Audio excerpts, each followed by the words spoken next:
star.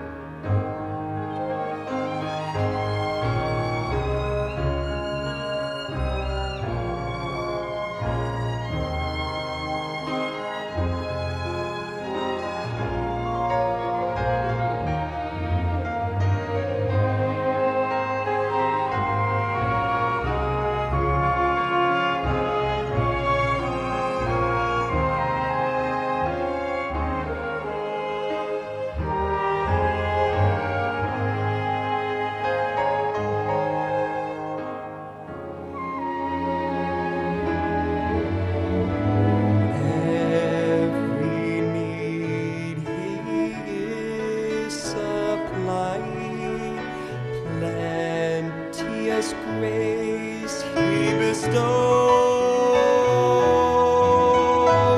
Every day my way gets brighter, the longer I serve Him, the sweeter He grows.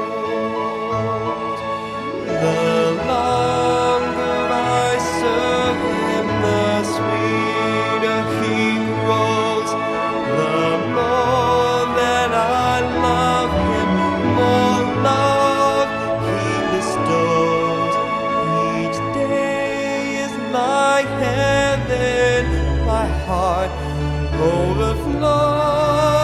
The longer I serve Him, the sweeter He grows.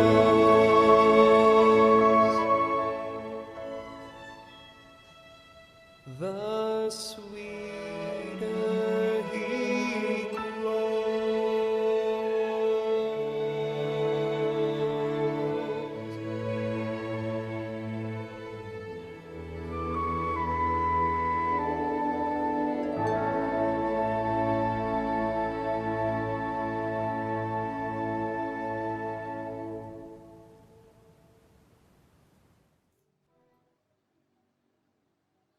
Salam pertemuan kembali, saudara-saudari, di dalam kebaktian pertengahan minggu pada malam ini. Sebahagian daripada kita sudah mendapat dan sudah mendengar pelajaran minggu yang lalu. Dan hari ini kita akan meneruskan pelajaran kita dengan tajuk yang sama. Tapi sementara itu, kita perlu menjaga diri kita sendiri. Sebahagian daripada apa yang kita boleh lakukan di dalam konteks kita jaga kita ini adalah kita juga perlu pertingkatkan ketahanan tubuh dengan menghidupkan gaya hidup sehat dari segi pemakanan dan juga exercise walaupun kita berada di tempat kediaman masing-masing. Dalam pelajaran kita pada minggu ini yang bertajuk Yahya mengambil waktu, kita akan menyentuh lagi 3 penyebab mengapa kita perlu mengambil waktu untuk bertumbuh. Kemudian kita juga akan mengetahui mengapa pentingnya bertumbuh itu tidak perlu tergesa-gesa. Mari kita bersatu di dalam doa. Bapa kami dalam kerajaan sorga, kami bersyukur kepadamu karena kami diberikan kesempatan untuk mempelajari firman Tuhan pada malam ini. Biarlah Roh Kudus akan terus menyertai kami, memberikan kami pengertian sehingga kami boleh memahami sepenuhnya pelajaran pada malam ini. Di dalam nama Yesus kami berdoa. Amin.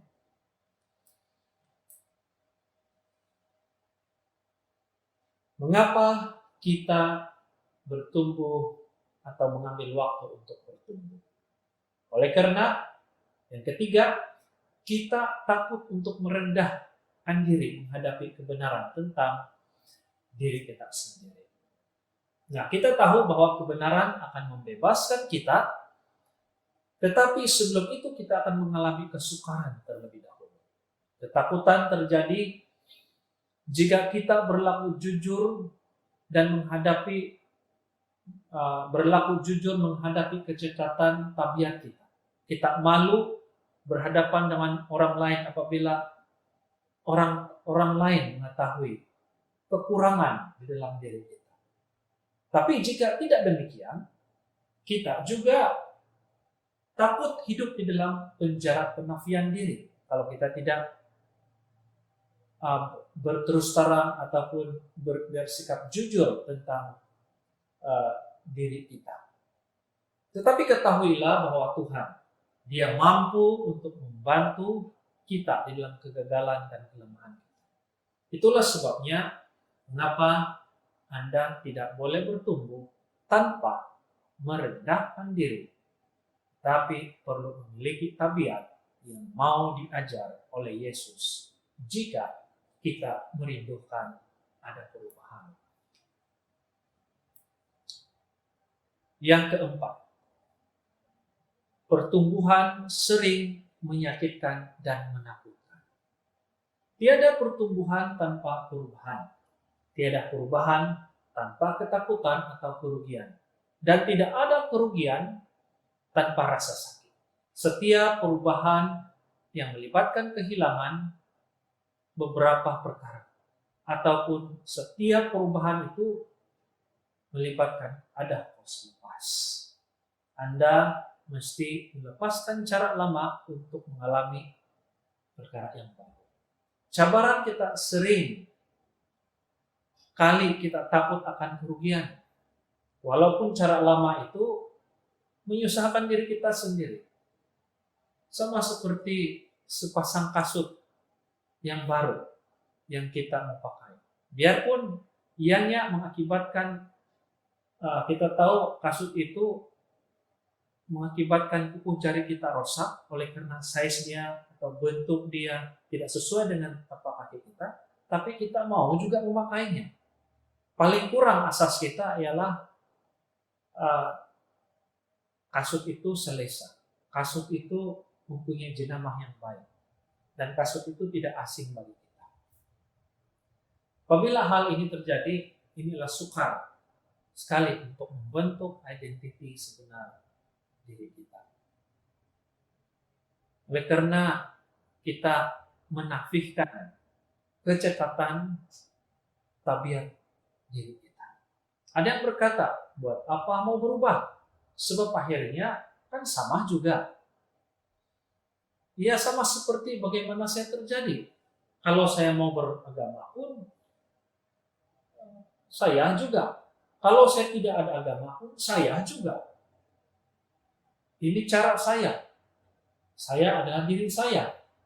Tapi dalam masa yang sama, sementara orang itu menyatakan hal ini, di sudut hatinya yang kecil ada juga kebimbangan. Apakah kalau saya tidak ada perubahan, apakah hidup saya ini terjamin?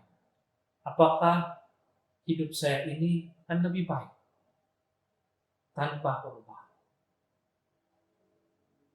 Pemikiran ini masih menghantui dalam pikiran diri dia. Dalam masa yang sama juga bermain dalam pikiran bahwa apakah saya ini masih diri saya yang sebenar. Ketakutan ini pasti boleh melambatkan pertumbuhan. Saudara-saudari, perkara yang kelima, mengapa mengambil waktu untuk bertumbuh?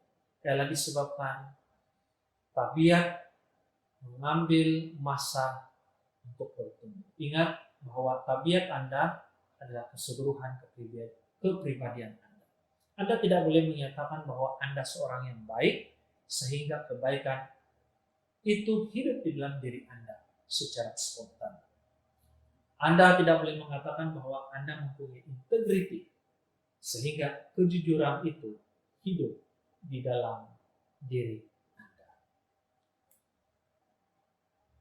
Hanya ada satu cara untuk perkembangan akan tabiat Kristus. Anda mesti mengamalkannya, dan itu mengambil masa.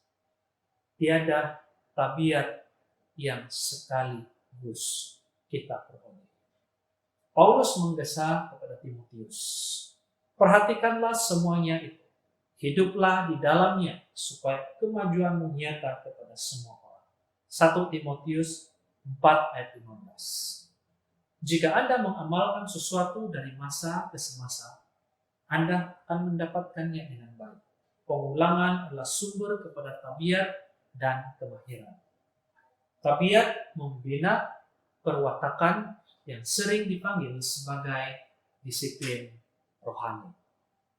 Saudara-saudari, perkara ini tidak harus dilakukan dengan tergesa-gesa. Jika Anda mau berkembang dalam kematangan rohani, Anda perlu bekerja sama dengan Tuhan. Percayalah Tuhan bekerja dalam kehidupan Anda, walaupun Anda tidak merasakannya. Pertumbuhan rohani kadang-kadang meragukan, mengecewakan. Namun satu langkah kecil daripada masa untuk satu masa, pada satu masa itu secara konsisten ia dapat memberikan hasil yang baik. Pengkhotbah 3 ayat 1. Ini merupakan ayat keseluruhan daripada pembelajaran kita. Ayat inti daripada keseluruhan pelajaran kita. Untuk segala sesuatu ada masanya.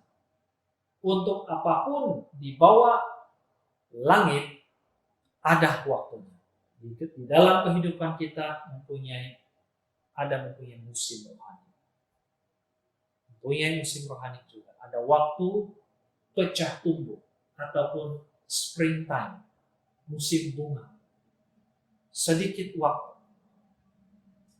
yang singkat dan diikuti dengan tempo luruh atau musim luruh dan sejuk, tempo penstabilan dan juga ujian, supaya tumbuhan tersebut boleh bertumbuh dengan baik.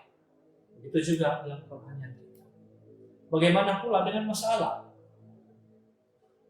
Dengan tabiat dan perkara yang menyakitkan yang Anda mau buangkan secara mukjizat adalah baik untuk mendoakan keajaiban supaya semua bebanan itu hilang dengan itu saja. Tetapi jangan kecewa jika jawabannya datang melalui perubahan secara berangsur-angsur. Tidak semestinya dia hilang pada masa waktu kita berdoa. Apa yang penting ialah kita kena bersabar, lebihkan masa untuk konsisten di dalam perkara apa yang kita mau capai. Aliran air yang perlahan dan mantap akan menghakis batu yang paling sukar dan bertukar batu gergasi menjadi kerikil. Siapa sangka dari masa ke semasa tauge boleh bertukar menjadi pokok gergasi redwood yang boleh mencapai 350 kaki tinggi. Bersabarlah dengan Tuhan dan bersabar tentang diri kita sendiri. Salah satu kehidupan kekecewaan adalah bahwa jadwal Tuhan jarang sama dengan kita. Kita sering tergesa-gesa apabila Tuhan pula di sebaliknya. Anda mungkin merasa kecewa dengan kemajuan yang seolah-olah perlahan yang Anda buat dalam kehidupan. Ingat bahwa Tuhan tidak pernah tergesa-gesa, tetapi Dia sentiasa tepat pada waktunya. Dia akan menggunakan sepanjang hayat untuk menyediakan diri Anda untuk peranan Anda di dalam kekekalan. Alkitab dipenuhi dengan contoh bagaimana Allah menggunakan proses untuk membangunkan tabiat, terutamanya dalam pimpinan. Dia mengambil masa 80 tahun, kemudian bertahun-tahun lamanya untuk menyediakan Musa, termasuk 40 tahun di padang belantara. Musa menunggu sekian lama, 14.600 hari. Lalu dia bertanya-tanya, apakah masanya sudah tiba? Tetapi Tuhan berkata kepadanya, belum lagi. Jangan cepat kecewa. Apabila Habakuk menjadi tertekan karena dia tidak pikir Tuhan bertindak dengan cepat, Tuhan telah mengatakan ini, sebab penglihatan itu masih menanti saatnya. Tetapi ia sesegera menuju kesudahannya dengan tidak menipu. Apabila berlambat-lambat, nantikanlah itu. Sebab itu sungguh-sungguh akan datang dan tidak akan bertangguh. Habakuk 2 ayat 3. Bagi Tuhan, kelewatan bukanlah kelalaian. Delay is not a denial from God. Ingat, sejauh mana Anda telah datang, bukan berarti sejauh mana Anda perlu pergi. Anda bukan di mana Anda mau berada.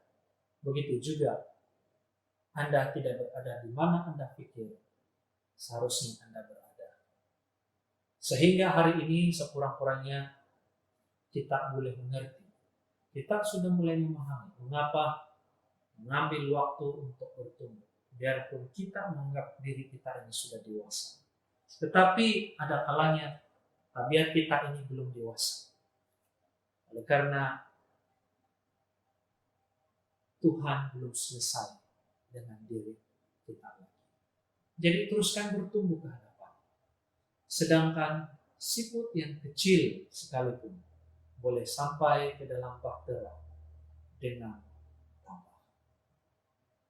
Semoga Tuhan memberkati kita semua. Mari kita berdoa. Bapa di sorga, kami bersyukur kepadamu oleh karena Tuhan mempunyai rencana yang baik, yang indah dalam kehidupan kami. Itulah sebabnya Tuhan mengambil waktu untuk diri kami. Oleh karena kami ini orang yang lemah, orang yang banyak kekurangan, maka Tuhan mengambil waktu. Dan Tuhan tidak tergesa-gesa untuk menyiapkan diri kami. Terima kasih karena Tuhan sudah memberkati kami dengan kebaktian pada malam ini. Di dalam nama Yesus kami mengucap syukur dan berdoa. Amin.